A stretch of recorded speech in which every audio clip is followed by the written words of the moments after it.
Hi Gemini, this is Jov. Welcome po sa ating channel. By the way, Gemini, this is your timeless reading. Gamitin ang reading na ito bilang gabay lamang kung naka-resonate kayo, comment down. Tandaan, Gemini. Ito ay general reading. Kunin niyo lang po kung ano ang naka-resonate sa iyo. This is for you, Gemini.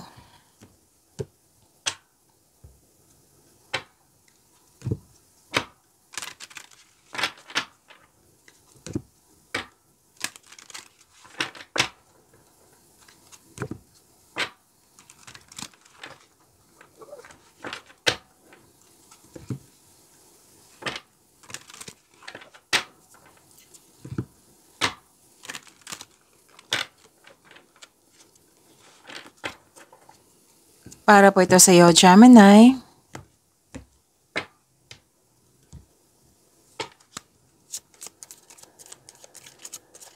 Maraming salamat po sa inyong patuloy na suporta sa mga nag-donate, sa mga hindi nag-skip ng ads. Maraming salamat po. Sa mga hindi pa nag-subscribe, subscribe na po kayo at click bell notification para malaman nyo na may bago tayong video. Para sa mga gusto magpa-reading po, comment po kayo ng personal reading. Again, comment kayo ng personal reading and check my reply sa comment section.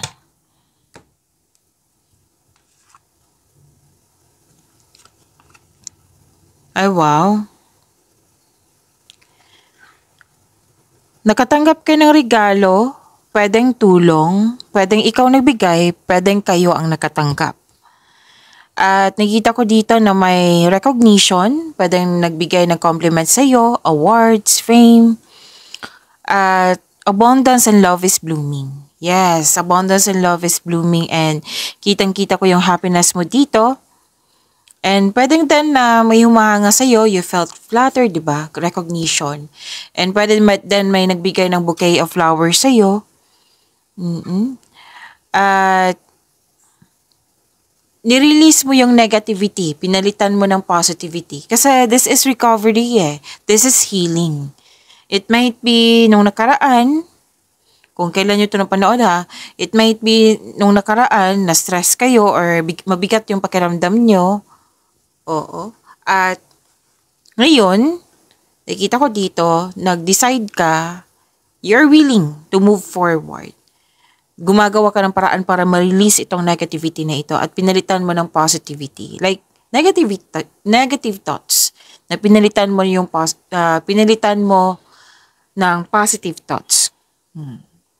And may recovery, diba? Recovery, healing, may nagbigay ng support sa'yo, kaya ka nagkaroon ng recovery.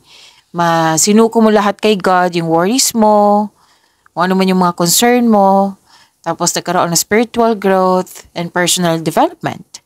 Nakita ko rin dito, nag-meditate kayo, nag-grounding, or nagkaroon ng time sa nature. And you have power and strength. Oo. Pwedeng resilience to, pwedeng, yes, increased confidence to eh. You have strength. You have the power, authority, and protection. Masusunod yung gusto mo. Ideas, plano. At sabi ng yung card dito, magaling ka sa mga ginagawa mo. Magaling ka na leader. Ginampanan mo ng maayos yung pagiging mabuting leader mo. O mabuting manggagawa. Yan. So, you're taking action with courage. Claim niyo po ang ganda, Gemini.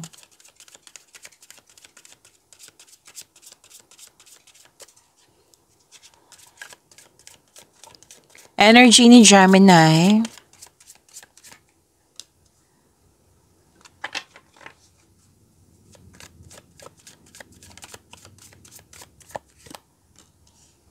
Para sa mga bago dito, kung may napansin kayo na repeating message, yan po yung pinupush ng card sa inyo. Like for example, nanood ka sa isang video reading nyo, sa monthly, weekly, daily at dito din at may napansin kayo na repeating message. Yan po yung pinupush ng card sa inyo na kailangan nyo bigyan ng atensyon, solusyon at aksyon kung maaari po. So na yung energy ni Gemini.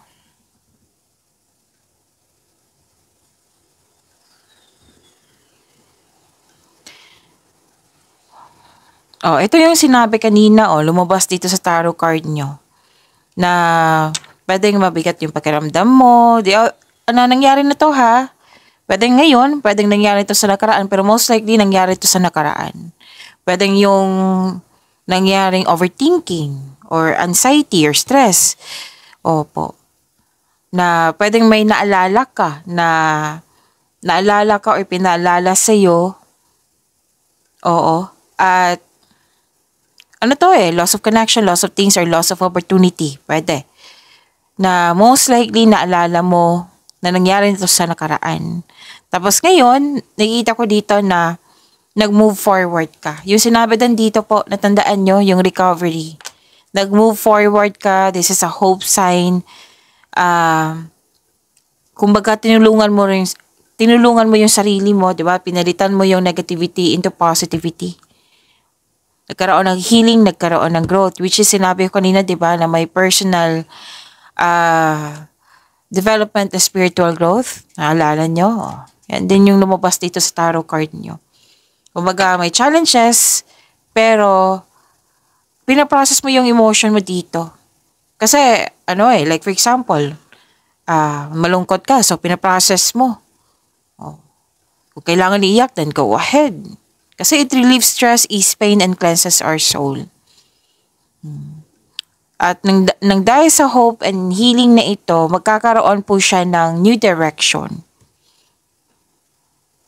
Yes.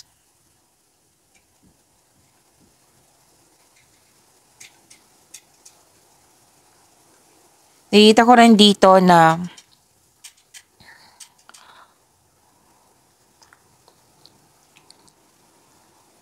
okay.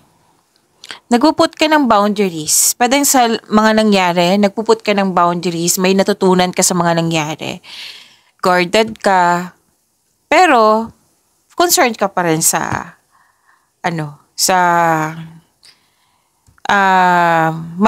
concerned ka pa rin sa surroundings mo. Kahit pinapakita mo sa kanila na nagput ka ng boundaries, space, or guarded ka, concerned ka pa rin sa kanila.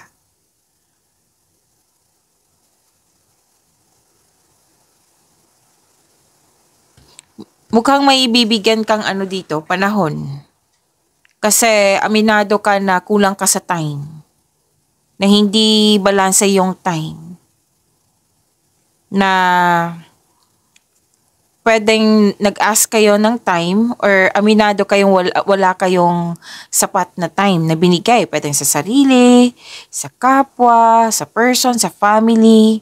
Yan.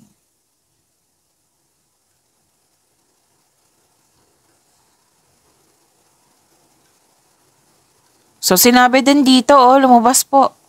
Lumabas po yung sinabi ko nino na mabuting leader. Dito, naalala nyo. Lumabas din dito.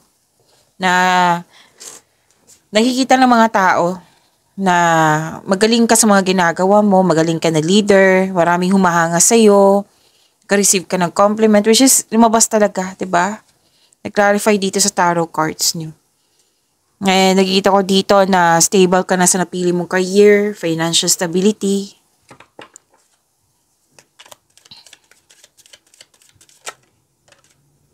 This is about your career and money, Gemini.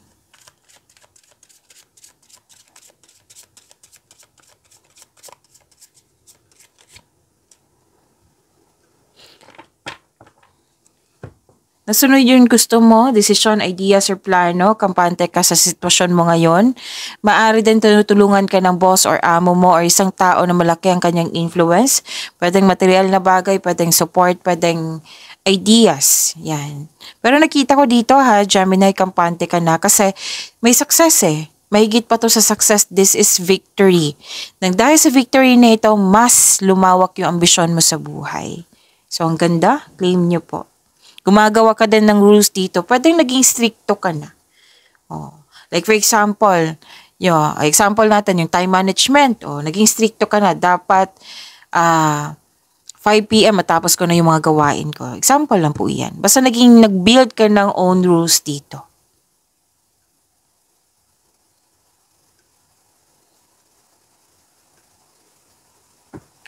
Nakita ko rin dito na makakatanggap ka ng mabuting balita. Wow. Gemini, dalawang card po nagsabi dito, oh, victory. Mahigit yan sa success, ha? Oo. At yung sinabi ko kanina dito na recognition, naalala nyo, andito. Andito rin. Ilang beses na lumabas sa inyo. May nakita kong promotion. Oh, ito na naman si Miss Jav. Promotion na naman. And yan yung sinasabi ng cards mo eh. Kung ayaw mong tanggapin, ibigay mo sa iba. Tanggapin nyo. Kasi yan yung sinabi dito. Promotion. Pwede yung pagtaas ng kita, sweldo, allowance, or ng iyong posisyon. Pwede din na, like for example, retired ka or wala kang trabaho. Pwede din sa tao malapit sa iyo na nagtagumpay, nagkaroon ng promotion, kasama ka sa tagumpay niya. Kung tagabay na, tagumpay mo rin.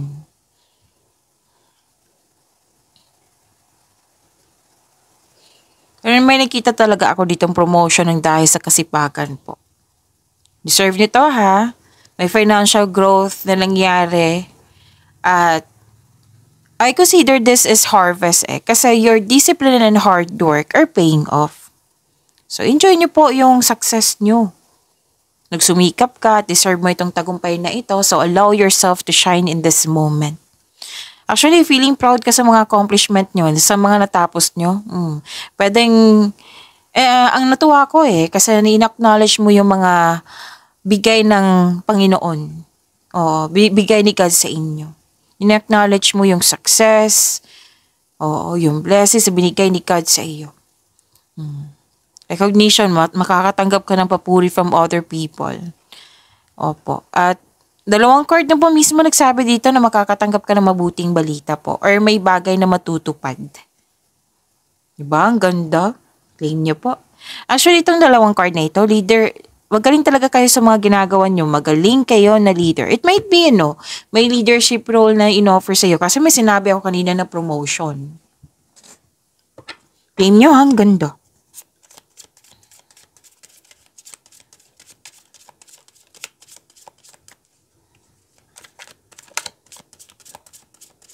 Love life, self-love, partnership, and romance, Gemini.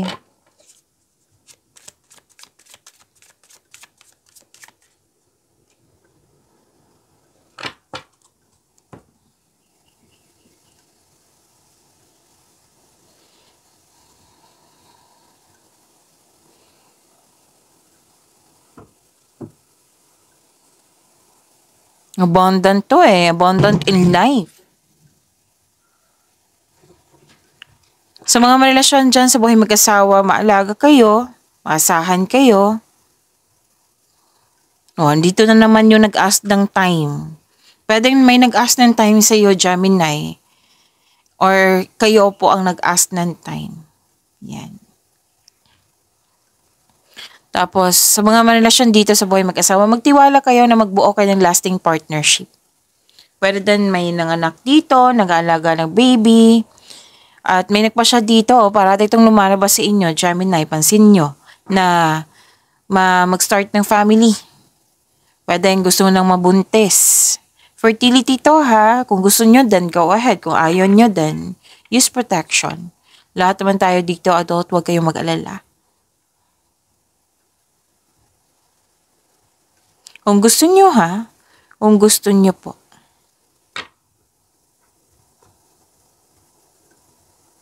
Ipakilala mo na yung partner mo sa grupo ng tao. Tapos, masaya ka kasi very supportive yung grupo ng tao. May nakita kong grupo ng tao dito, nagbibigayan kayo. May nagsabi sa akin ngayon, exchange gift.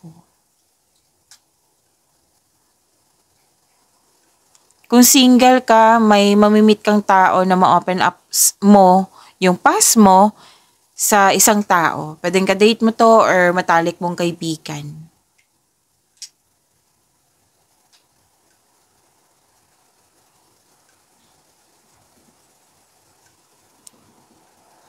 Okay. May nakita ako ditong nag-uusap po. Be careful ha sa pag-uusap na ito kasi mukhang magkakaroon siya ng conflict. Pero be careful. Pwede kung pwede, iwasan na lang. Kailangan, kasi nakikita ko dito, nagsasalita siya, nagsasalita ka din. Paano kayo magkakaintindihan yan? So, give and take. Alam nyo na yan kung ano yan. Be willing to hear your partner's sides also. Bigayan kayong dalawa.